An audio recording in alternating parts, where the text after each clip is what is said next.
Hi everyone, welcome to a little bit different of a Sunday snippet where we'll be going more in depth with the Kaibaran history, looking at the book and quill that documents their entire story from the Paleolithic Age to the Medieval Age. So I hope you'll join me in learning more about the Kaibaran history than maybe we got to do in the tour video. So let's get right into it.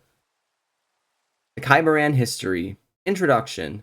This book covers the history of the Kaibaran King Reign culture centered around the Kaibara Ridge Trail ruins. The Kaibaran Trail ruins were greatly damaged by the disasters that befell the culture. Through excavation, we were able to determine that a series of heavy rains eroded the weak bedrock underneath the settlement. Later seismic activity would open ravines that swallowed the settlement, destroying a large number of artifacts that were unrecoverable. Therefore, a lot of Kaibaran history is conjecture from various successor domains, including the remnants at Kaibara Ridge. We are certain of a few elements of the Kaibaran culture from what evidence was spared. The Kaibaran had experimented with harvesting grains sometime around 8700 BCE, a few centuries after its widespread adoption in the Atta culture.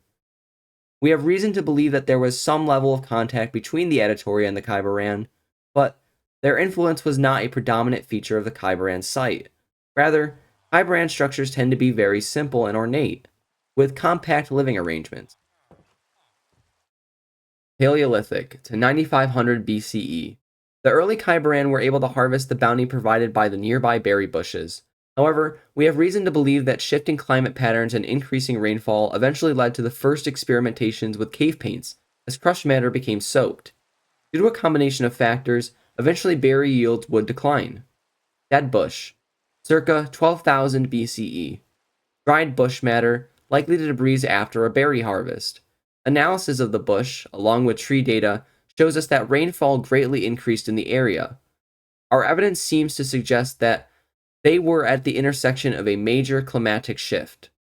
This created the conditions for change that would lead the Kaibaran to move toward agriculture.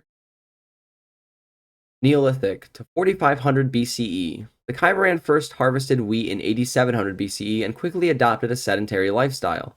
The uncertain climate of the area led to other settlements at Eagles Gully, formerly Moose Lake, and Old Inlet. While Kaibaran buildings tend to be simple, they did spend a lot of time making pottery. We also know they had a keen love of copper ornaments, which we find scattered across each of the various settlements. Hanging sign, circa 2700 BCE. A preserved written transaction on wood, we are able to view the first written language that persists today. The Gilish language spread to the Atta tori. The Kaibaran culture served as the initial vector for the spread of the most common language across all known villages. Their trade with the Atta tori is evident in their access to plentiful clay.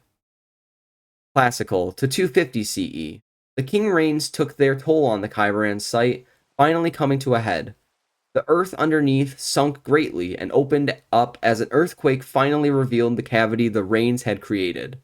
The Kaibaran Trail ruins were lost to the earth until they were recently excavated, and the remnants persisted, but many fled to other villages, including Atta tori sites. Decorated pots, circa 98 CE. The pots that document the downfall of the Kaibaran site, as the rains took their toll, and earthquakes sunk the settlements and the trail ruins. The remaining villagers pledged to rebuild and sought the blessings of the eternalist gods to preserve what remained of their culture. Other Kaibaran sites would continue to develop unimpeded. Medieval to 650 CE. The drive to rebuild their culture resulted in renaissance of arts and continued linguistic dominance. Pagan raids did not affect the relatively rural Kaibaran, but some refugees did come from the Atta tori. The generosity of the Kaibaran and the continued friendship between the two cultures is a source of speculation and interest today. The guardians of Gaia continue to be the main gods worshipped. Humble, circa 552 CE. Esboving, a portrait that symbolizes the friendship between villagers. Famous across the known world, its origin has finally been traced to Kaibara Ridge. The rebound of the Kaibaran culture was also a direct result of the aid from the Atta tori, as we find numerous Atta tori candles from around the area, likely imported via ship routes. And that concludes our story of the Kaibaran culture. Of course, the medieval age is the current age, so their history will continue to evolve, but we'll get to watch that together. So I hope you'll stay tuned for more videos like this as we cover more cultures in depth in their history, but we'll also be continuing to evolve the history as we play this Minecraft world in real time, so I hope you've enjoyed.